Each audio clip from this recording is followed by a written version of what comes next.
Hello, and a very warm welcome back to the English Ladder Podcast. Today, we're climbing to a new level of English mastery. We're stepping away from the familiar and into the terrifying, magnificent world of classic literature. We will use a summarized version of Dracula by Bram Stoker, a story that is packed with formal, dramatic, and descriptive vocabulary that native speakers still use today to sound sophisticated and articulate. This episode is designed to push your language skills past the intermediate level. Our lesson today is a comprehensive extended language workshop, aiming for nearly an hour of focused learning. The story. You will hear the opening, simplified, and thrilling part of the Dracula narrative. Vocabulary Deep Dive. We will dissect 30 high-value words and phrases from the story, focusing on their formal usage and common contexts outside of literature. Advanced usage and context. I will give you detailed techniques for using these words in essays, formal emails, and sophisticated conversations. Shadowing and fluency practice. A long, focused segment where you practice pronunciation and integrate the new language actively. Grab a comfortable chair, prepare your notebook for 30 new entries, and let's conquer some advanced English. This is Dracula, told and taught for the dedicated English learner. Part 2. The Journey to Castle Dracula. The story begins in the year 1897. Jonathan Harker, a young English lawyer, is traveling on a long and increasingly difficult journey. His destination is the remote, mysterious country of Transylvania. He has been sent there by his firm to help a powerful new client, a nobleman named Count Dracula, finalize the purchase of an estate in England. Jonathan's journey takes him deeper and deeper into the mountains. He observes that as he travels east, the people become more superstitious. They make strange protective gestures with their hands when he mentions the name Dracula or the castle. The air is heavy with a sense of foreboding and ancient mystery. On the last day of his journey at a town called Bistritz, Jonathan is transferred to the Count's carriage. The coachman, cloaked in darkness and seemingly possessing immense strength, drives the horses at a terrifying speed through the cold, winding mountain passes. The ride is dark, silent, and deeply unsettling. Finally, they arrive at the huge, forbidding castle. It stands on a precipice overlooking a profound drop. Jonathan is let in by an old man with a thin, almost invisible mustache, who is none other than Count Dracula himself. The Count is unusually pale, dressed entirely in black, and has extremely sharp, white teeth. He welcomes Jonathan with chilling politeness. Jonathan is shown to a lavish but cold room. During his first days, he notices many peculiarities. The castle seems deserted, and he never sees the Count during the day. Their meetings are always late at night. Jonathan also observes that the Count never eats, casts no reflection in any mirror, and moves with a strange gliding motion, seeming to defy the laws of physics. One night, Jonathan is shaving and the Count suddenly enters his room. The Count notices a small spot of blood on Jonathan's face. At the sight of the blood, the Count's face instantly transforms into an expression of feral hunger. He lunges at Jonathan, only stopping when he touches the cross Jonathan wears around his neck. Jonathan slowly realizes he is not a guest. He is a prisoner. The gates are locked, and the windows are barred. His initial admiration for the Count turns into sheer dread. He starts keeping a diary documenting every unsettling incident.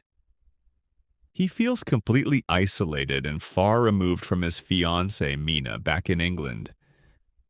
His terror increases when he encounters three terrifying women in the castle, the vampire brides. They look at him with a predatory desire. Count Dracula intervenes, claiming Jonathan as his own prey for the time being. Jonathan realizes he is trapped with a monster who is planning to leave Transylvania and bring his evil to London. He must find a way to escape and warn the world before the Count completes his journey and unleashes his darkness upon the modern, unsuspecting world. Part 3. Vocabulary Deep Dive. That was a dramatic start. Now let's take a magnifying glass to the English we just heard. We are going to master 30 words and phrases from the narrative that will dramatically improve the sophistication and formality of your English. I will introduce each word, explain its meaning, give you a solid, common example, and then provide an advanced usage note to show you how to truly master it. Group 1. Setting and atmosphere, adjectives and nouns. Remote meaning, far away from other people, towns, or cities. Example, like, the cabin was in a remote area, miles from any road. Advanced usage, use it for non-physical things. The idea seems remote now. Superstitious meaning, believing in things that are not based on reason or science, such as luck or magic. Example, some people are superstitious about Friday the 13th. Advanced usage. Noun, superstition. Breaking a mirror is an old superstition.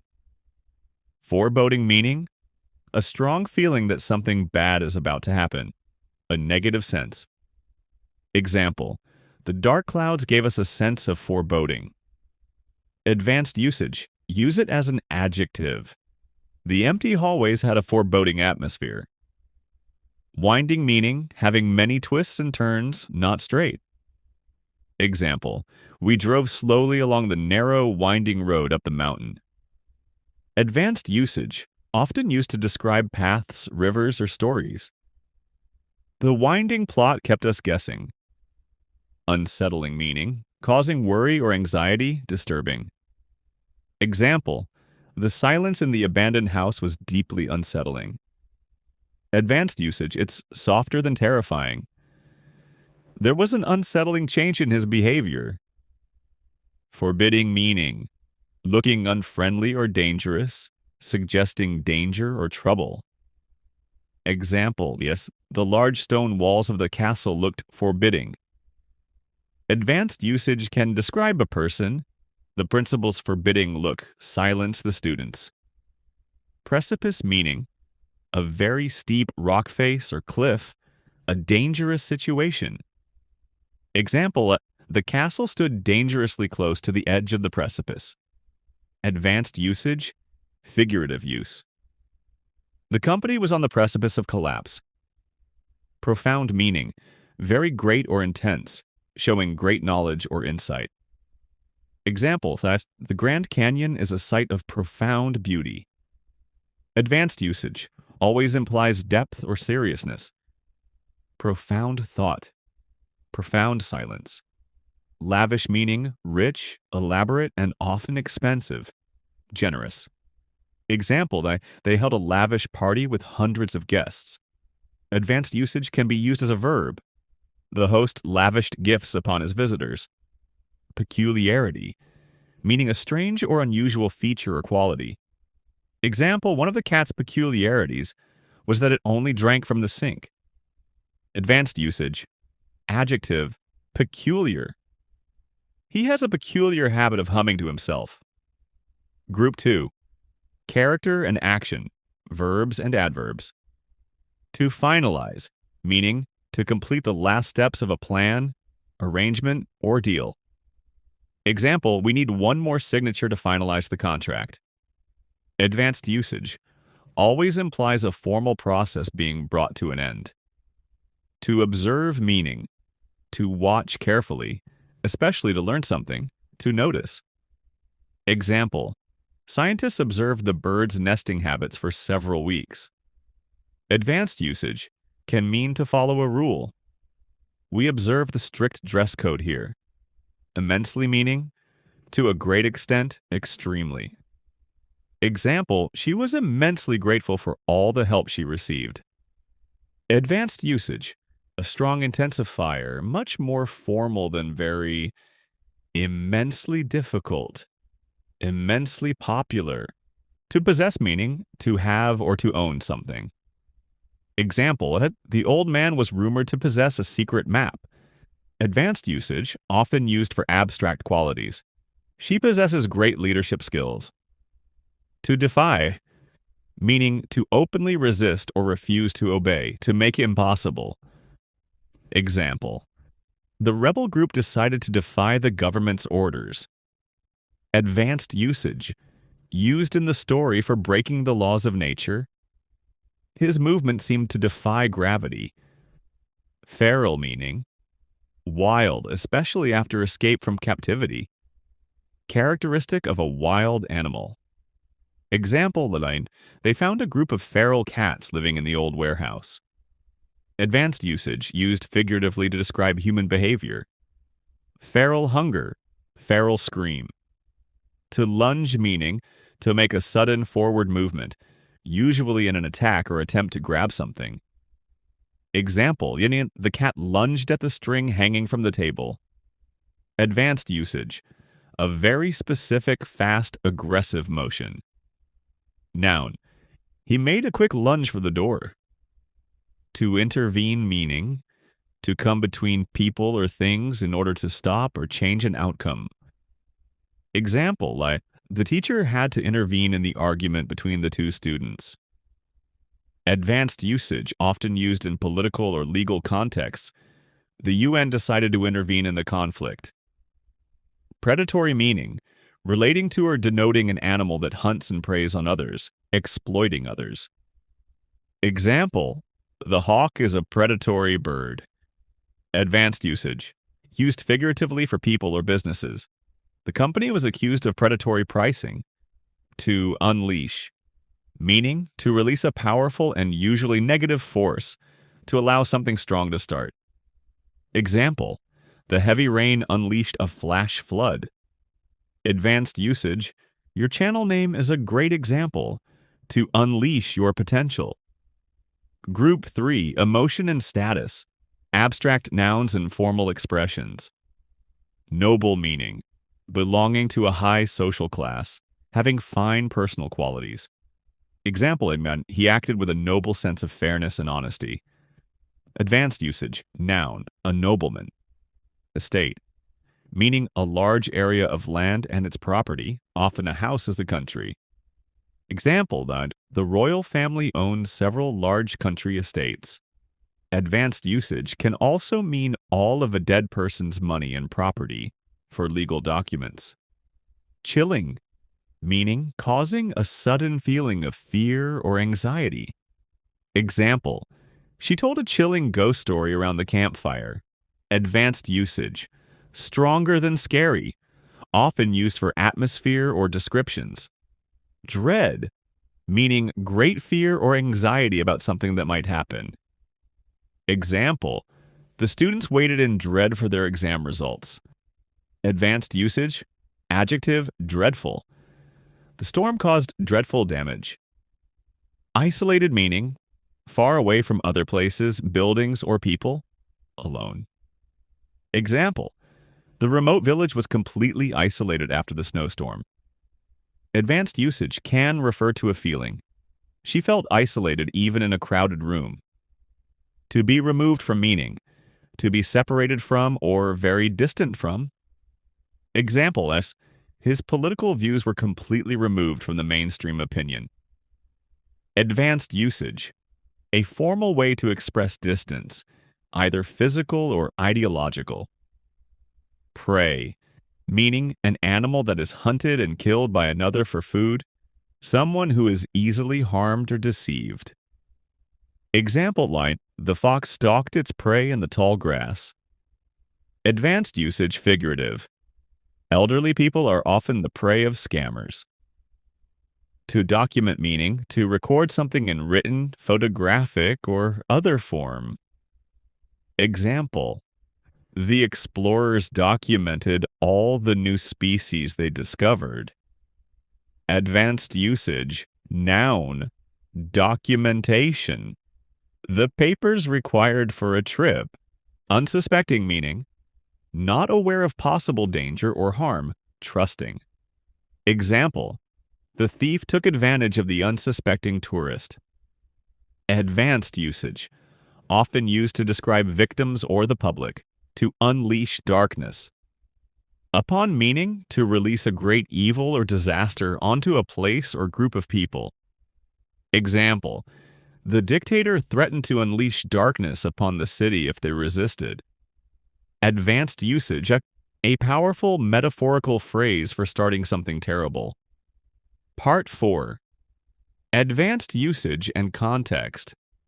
Now you know the definitions, but to truly master these 30 words, you need to know where and how native speakers use them outside of a Dracula story. Let's look at 3 essential contexts. 1. Professional emails and reports. When you want to sound formal and educated in writing, replace simple words with our new vocabulary. Instead of, "We need to finish the plan soon." Use, "We must finalize the proposal promptly." Instead of, "The situation is confusing and worrying." "The circumstances are quite unsettling, creating a sense of foreboding." Instead of, "She has a lot of talent." She possesses immensely valuable skills. 2. Sophisticated spoken discussion. To elevate your casual speaking, use these adjectives to describe things dramatically. Describe a difficult meeting. The negotiation was held in a rather forbidding atmosphere. Describe a scary moment. I felt a moment of pure dread when I realized the road was so winding. Describe someone's behavior. His peculiarities were evident. He treated others with a kind of feral intensity. 3. Mastering the nuance, the power of contrast. Understanding when not to use a word is just as important. Remote versus far. Far is a simple distance. Remote suggests isolation and difficulty of access. A shop is far, a jungle village is remote. Unsettling versus shocking. Shocking is a sudden, powerful surprise. Unsettling is a slow, creeping worry that builds over time. The unsettling atmosphere led to a shocking discovery. To defy versus to disobey. Disobey is ignoring an order. To defy is a stronger, open, and often proud act of resistance. The small nation defied the superpower. Part 5. Shadowing and fluency practice. This is the largest and most critical part of our episode. We have 30 words and we're going to use them in 15 focused sentences. You will hear the sentence, then you must pause and repeat the sentence exactly as I say it. Focus on connecting the sounds and placing stress on the correct syllables. Let's begin. Pause briefly after each sentence to allow the listener to repeat. Jonathan Harker traveled to a remote area of Transylvania. The villagers were superstitious and showed signs of foreboding. The carriage sped along the winding road, which was an unsettling experience. The forbidding castle stood on a precipice, overlooking a profound drop. He arrived to finalize the purchase of the large country estate. The room was lavish, but Jonathan quickly observed many peculiarities. The coachman possessed immensely powerful, feral strength. The Count's movements seemed to defy the laws of nature. He welcomed Jonathan with chilling and unnatural politeness. Jonathan's initial admiration quickly turned into sheer dread. He felt completely isolated and far removed from the world he knew. At the sight of blood, the Count made a sudden lunge at his prey. The vampire brides looked at him with predatory desire. The Count planned to unleash his darkness upon the unsuspecting people of London. Jonathan began to document every strange incident in his diary. Integrated Fluency Challenge. Connecting all three contexts. These sentences use words from all three groups in complex, natural structures. The lawyer had to finalize the agreement in a remote village that felt isolated from all civilization. The immensely forbidding exterior of the lavish building gave the new arrival a sense of foreboding. We observed the strange peculiarities of the system before documenting our findings in a formal report. His predatory actions led us to intervene before he could unleash further chaos. The noble officer refused to defy his orders, despite his growing dread about the mission. Part 6. Conclusion. You have reached the top of today's language ladder. If you stayed with us for this entire extended session, you have accomplished something significant. You've not just heard a story, you have actively built a powerful vocabulary of 30 sophisticated English words and practiced integrating them into formal and dramatic speech. This is the commitment it takes to sound truly fluent and articulate. Your next steps are simple. Review. Open your notebook and look at the 30 words you wrote down. Use them 3 times today in different sentences. Share. If this extended format helped you, please give this video a thumbs up and subscribe to the English Ladder podcast. Your support helps us create more comprehensive lessons. We need your help. What other famous complex story should we break down next to build your advanced English vocabulary? Let me know in the comments below. Thank you for learning with us, and I will see you in the next episode. Keep climbing that English ladder. Bye for now.